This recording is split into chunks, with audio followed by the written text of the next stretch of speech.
இந்த 2025ல யார் யாருக்கு அரசு உத்தியோகம் கிடைக்கும்? ஃபர்ஸ்ட் நம்ம என்ன செய்யலாம்னா எப்படி இருந்தா அரசு உத்தியோகம் கிடைக்கும் அப்படி பார்த்துட்டோம்னா யாருக்கு கிடைக்கும்ன்றது அவங்களுக்கு ஈஸியா கண்டிப்பா. ஒரு ஜாதகத்தில் சூரியன் பலமாக இருந்தால் அரசு, ஒரு ஜாதகத்தில் சூரியன் வீக்கா இருந்தாலும் அரசு உத்தியோகம். அதாவது வந்து அவங்களுக்கு ஈஸியா அப்படின்னா சித்திரை மாசத்துல பிறந்தா யாரெல்லாம் சித்திரை மாசத்துல பிறந்திருக்காங்களோ அவங்களுக்குலாம் அரசு உத்தியோகத்துக்கு வாய்ப்பு இருக்கு. அதுக்கப்புறமா ஒவ்வொரு தமிழ் மாதத்தினுடைய முதல் 2 தேதியிலையும் இறுதி 2 தேதியிலையும் பிறந்தாலும் அவங்க அரசு உத்தியோகத்துக்கு சொந்த தொழிலுக்கு போகலாம். சூரியன் பரிவர்த்தனை, சூரியன் சந்தி, சூரியன் ஆட்சி, சூரியன் உச்சம், சூரியன் நீசம், இந்த விதிகள் இருந்தா அவங்க அரசு உத்தியோகத்துக்கு போகலாம். அதுக்கப்புறமா வக்ரமாகவோ பரிவர்த்தனையாகவோ விளிம்போடையோ இருக்கக்கூடிய கிரகத்துடன் சேர்ந்து இருந்தால்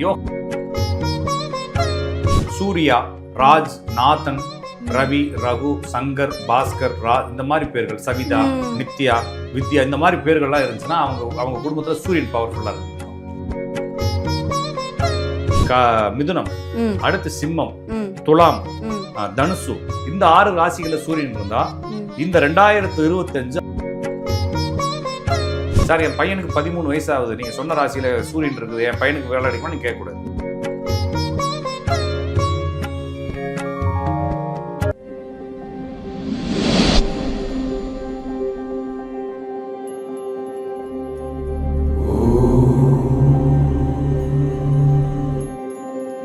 டேக் ஒன் பக்தி சேனல் நேயர்களுக்கு வணக்கம்.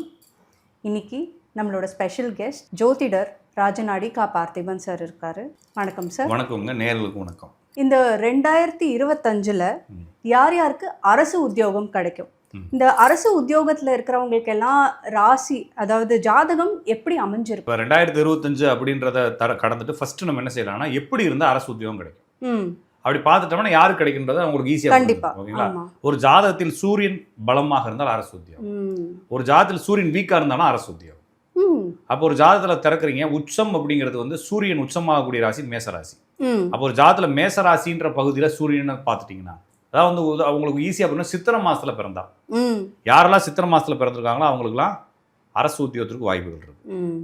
அதுக்கு நேர் துலாத்துல வந்து சூரியன் நீசம் ஐப்பசி மாசம் அதுல பிறந்தாலும் அரசு உத்தியோகத்துக்கு வாய்ப்பு இருக்கு.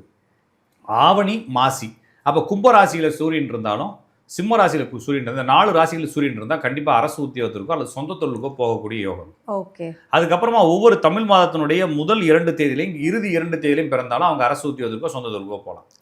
ஏன்னா இது எல்லாமே சூரியன் பலமாகக்கூடிய அமைப்பு. ஒருவேளை ஒரு ஜாதகத்துல சூரியன் யாருடையாச்சும் பரிவர்த்தனை ஆயிருக்கு அப்படின்னா அவங்க அரசு உத்தியோகத்துக்கு போகலாம். அப்போ சூரியன் பரிவர்த்தனை, சூரியன் சந்தி, சூரியன் ஆட்சி, சூரியன் உச்சம், சூரியன் நீசம், இந்த விதிகள் இருந்தா அவங்க அரசு உத்தியோகத்துக்கு போகலாம். அதுக்கப்புறமா வக்ரமாகவோ பரிவர்த்தனையாகவோ விளிம்போடையோ இருக்கக்கூடிய கிரகத்துடன் சேர்ந்து இருந்தால் யோகம் பெற்று இருந்தால் அவங்க அரசு உத்தியோகத்துக்கு போகலாம். அப்ப என்னன்னா டைரக்டா சூரியன் பவர் ஆகணும், அப்படி இல்லைன்னா இன்டைரக்டா வச்சு சூரியன் அப்படி பவர் ஆனா தான் அவங்க அரசு உத்தியோகத்துக்கு போக முடியும். அந்த அரசு உத்தியோகத்துக்கு போறதுக்கு முன்னால அந்த அரசு உத்தியோகத்துக்கு போறவருடைய அப்பாவுடைய அன்பு கொஞ்சம் கம்மியா இருக்கும். இயற்கையா புரிஞ்சுக்கிறதா இருந்தா சார் ஜாதகத்தை பார்த்துட்டோம்னா அப்பாவுடைய அன்பு குறையிறது, அப்பா இல்லாம போறது, அப்பா தூரதேசத்துல இருக்கிறதுலாம் வந்து சூரியன் பவர் ஆகக்கூடிய அமைப்பு. அப்ப இந்த ஜாதகத்துல இப்படி இருந்தா அவங்க அரசு உத்தியோகத்துக்கு போவாங்க. அப்ப இந்த அமைப்பு இருக்கிறவங்க அரசு உத்தியோகத்துக்கு போறாங்கிறப்ப வீட்டுல சூர்யா, ராஜ், நாதன், ரவி, ரகு, சங்கர், பாஸ்கர், இந்த மாதிரி பேர்கள், சவிதா, நித்யா, வித்யா, இந்த மாதிரி பேர்கள்லாம் இருந்துச்சுன்னா அவங்க குடும்பத்துல சூரியன் பவர்ஃபுல்லா இருக்குன்னு அர்த்தம். அப்ப அந்த மாதிரி இருந்தாலும் அவங்க அரசு உத்தியோகத்துக்கு போவாங்க. அப்ப இந்த மாதிரி பேர் ஏதாச்சும் ஒரு குடும்பத்துல இருக்கான்னு பார்க்கணும். அப்ப இதெல்லாம் பாக்குறப்ப அவங்க அரசு உத்தியோகம் போவாங்க. இப்ப கரண்டா சனி அப்படின்ற கிரகம் வந்து மீனராசிக்கு ஏறப்போகுது 2025ல. இந்த மீனராசியில் இருக்கக்கூடிய சனி கோச்சாரத்துல மீனராசில இருந்து 5வது ராசியான கடகராசி, அதுல இருந்து 7வது ராசியான கன்னிராசி, அதுல இருந்து 9வது ராசியான விருச்சக ராசி, இந்த ராசிகளை தூண்ட போகிறது. அந்த மீனத்துல இருந்து 3வது ராசியான ரிஷபத்தையும் 11வது ராசியான மகரத்தையும் தூண்ட போகுது. இந்த ராசிகளில் சூரியன் இருந்தார்.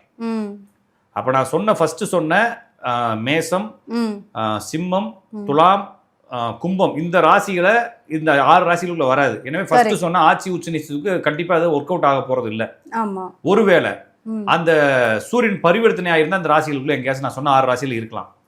அல்லது ஒரு கிரகம் சந்தில இருந்து இந்த 6 ராசிகளுக்குள்ள நான் சொன்ன 6 ராசியில இருந்து நான் சொன்ன 6 ராசிகள் இருந்தால் இந்த 2025 அவங்களுக்கு சொந்த தொழில் அல்லது அரசு உத்தியோகத்துல பெருசா அவங்க சக்சஸ் ஆவாங்க. ஒருவேளை நான் சொன்ன 6 ராசிகள் இல்லாமல் ஃபர்ஸ்ட் சொன்னேன் மேசம், அடுத்து மிதுனம், அடுத்து சிம்மம், ம், துலாம், ம், தனுசு, இந்த 6 ராசிகள்ல சூரியன் இருந்தா ம். இந்த 2025 6வது மாசத்துக்கு மேல அரசு உத்தியோகத்துக்கு நீங்க ட்ரை பண்ணலாம். ஓகே. ரொம்ப சிம்பிளா சொல்லிட்டேன். நீங்க இதை எடுத்து வச்சுக்கிட்டு ம். அப்படியே பாத்தீங்கன்னா போதும். ஃபர்ஸ்ட் சொன்னது அரசு உத்தியோகம் யாருக்கு கிடைக்கும், கரெக்ட். 2025ல யாருக்கு கிடைக்க போகுது, ம், இந்த 2 விஷயத்தையும் சொல்லிக்கிறேன். கரெக்ட். அப்ப இந்த மாதிரி அமைப்புகள் கிடைக்கும் பொழுது இந்த இடத்துல இந்த சூரியன் நான் ஃபர்ஸ்ட் சொன்னேன் இல்லைங்களா, மகரம், கும்பம், ம், மிதுனம், சிம்மம், இந்த மாதிரி ராசிகள்ல துலாம், இந்த ராசிகள்ல துலாம், சூரியன் இருக்கவங்களுக்கு அப்பாவுக்கு கொஞ்சம் பிரச்சனை இப்ப வரலாம். ஓகே. அப்ப அவருக்கு மருத்துவ செலவுகள் பார்த்துக்கணும். ம், நிறைய பேருக்கு குழந்தை பிறப்பு பண்றப்ப வேலை பறி போயிடும். ம், அதே மாதிரி உங்களுக்கு ஏற்கனவே குழந்தை பிறப்பு இருந்து ஏதாச்சும் இருந்துச்சுன்னா வேலை பறி போயிட்டு கிடைக்கலாம். ம். நிறைய பேருக்கு புது வேலை கிடைக்கிறதுன்னு சொல்றீங்களா, புதிய அரசு உத்தியோகம் நிறைய பேருக்கு வேலை போறது இப்பதான் போகும். ஓகே. நிறைய பேர் ஒர்க் பண்ணிக்கிட்டு இருப்பாங்க, அவங்க வேலை பறி போனதுக்கு அப்புறம் தான் புது வேலைக்கு போவாங்க. ம், எனவே புது வேலை கிடைக்கிறதுக்காக அவங்களுடைய வேலையை பறிக்கலாம். ம், இப்ப நான் சொன்னோன்னே இந்த ராசியில எனக்கு சூரியன் இருந்துச்சு சார், நீங்க சொல்றதை நம்பி தான் இருந்தேன், ம். இருக்கிற வேலையும் போச்சுன்னு சொன்னீங்கன்னா கண்டிப்பா அந்த இருக்கிற வேலை போனதுனால தான் உங்களுக்கு புது வேலை புது கிடைக்கும். வேலை. கரெக்ட். அப்ப சரியா புரிஞ்சுக்க வேண்டியது ஒரு லாஜிக் இதுதான். இந்த லாஜிக் வந்து 2025 முழுவதும் இருக்க போகுது. ஓகே. 2025 முழுவதும் வெயிட் பண்ணுங்க. ஒரு வருஷம் ஃபுல்லா வெயிட் பண்ணுங்க. ஒரு வருஷங்கிறது இன்னைக்கு வந்து அடுத்த வருஷம் 4வது மாசம் வரைக்கும் வெயிட் பண்ணீங்கன்னா ம். கண்டிப்பாக உங்களுக்கு அரசு உத்தியோகத்துக்கு வாய்ப்பு வாய்ப்பு இருக்கு. இருக்கு. சார் என் பையனுக்கு 13 வயசு ஆகுது, நீங்க சொன்ன ராசியில சூரியன் இருக்குது, என் பையனுக்கு வேலை அடிக்குமா நீங்க கேட்கக்கூடாது. இல்லைங்களா, நான் சொல்றது புரிஞ்சு. நிறைய பேருக்கு ஏதாச்சும் ஒரு ஏக்கமுக கேட்பாங்க. ஆமா. அப்படி இல்லாம தெளிவா நீங்க வந்து அரசு உத்தியோகத்துக்கு இருக்கீங்க, அதுக்கான வயசு சரியா இருக்குது, நான் சொன்ன ராசிகள் சூரியன் இருந்தால் கண்டிப்பாக அரசு உத்தியோகம் இருக்கும். இதுல அரசு உத்தியோகம் பார்க்குறவங்களுடைய குடும்பத்துல எல்லாத்துலயுமே பல்லு கிளிப்பு போடுறது, ஓகே. பல்லு சர்வீஸ் பண்றது, பல்லு ஏதாச்சும் டாக்டர் போய் பார்க்கறது, கண்ணு சம்பந்தமான பிரச்சனை பார்ப்பீங்க. ம், இப்போ அரசு உத்தியோகத்துக்கு யாரெல்லாம் ட்ரை பண்ணிக்கிட்டு இருக்கீங்களோ அவங்க ம். குடும்பத்துல யாருக்காச்சும் பல்லு மெடிக்கலுக்கு போறீங்க, கிளினிக் போறீங்க, பிடிஎஸ் ம். கிளினிக் போறீங்கன்னா கண்டிப்பாக உங்களுக்கு வேலை கன்ஃபார்ம் ஆக போகுதுன்னு அர்த்தம். இது ஓ. சிம்டம்ஸ். ஓகேங்களா, ஓகே. கண்ணோ பல்லோ ஆ. யாருக்காச்சும் பிரச்சனை வந்து அதுக்காக நீங்க கிளினிக் போனீங்கன்னா உங்களுக்கு ஏதோ வேலை ஒன்று புதுசா கிடைக்க போகுதுன்னு அர்த்தம்.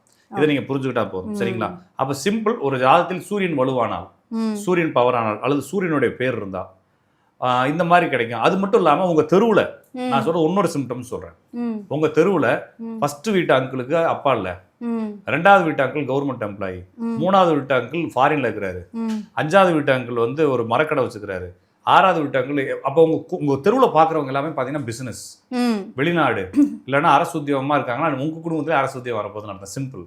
ஓகே. ஏன்னா அப்படி இருந்தா தான் உங்களால அந்த தெருவுல இருக்க முடியும். ஆமா. இல்லைன்னா அந்த தெருவு விட்டு உங்க ஜாதகம் வெளியேற்றி விட்டுரும். ம், அப்போ உங்க தெருவுல பக்கத்து வீட்டுக்காரங்களை வச்சுலாம் உங்க ஜாதகத்தை பத்தி தெரிஞ்சுக்கலாம். ம். ஓகேங்களா, அப்போ உங்களால அந்த தெருவுல இருக்கவே முடியாது. சூரியன் பவரா வாட்டினா, ஓகே. சூரியன் பவரா இருக்கு அப்படின்னா அந்த தெருவுல இருக்க முடியும். ஒருவேளை உங்களுக்கு சூரியன் பவரா வாட்டினா உங்க பக்கத்து வீட்டுல எல்லாம் வந்து ஆளு யாரும் குடும்ப தலைவர்கள் சாக மாட்டாங்க. ம், ஒருவேளை உங்க பக்கத்து வீட்டு குடும்ப தலைவர்கள் யாராவது செத்துருக்காங்க, ம். ஆனா அரசு உத்தியோகம் இருக்குன்னா உங்களுக்கும் அந்த பவர் இருக்கிறதுனால நீங்க அங்க இருக்கிறீங்கன்னு அர்த்தம்.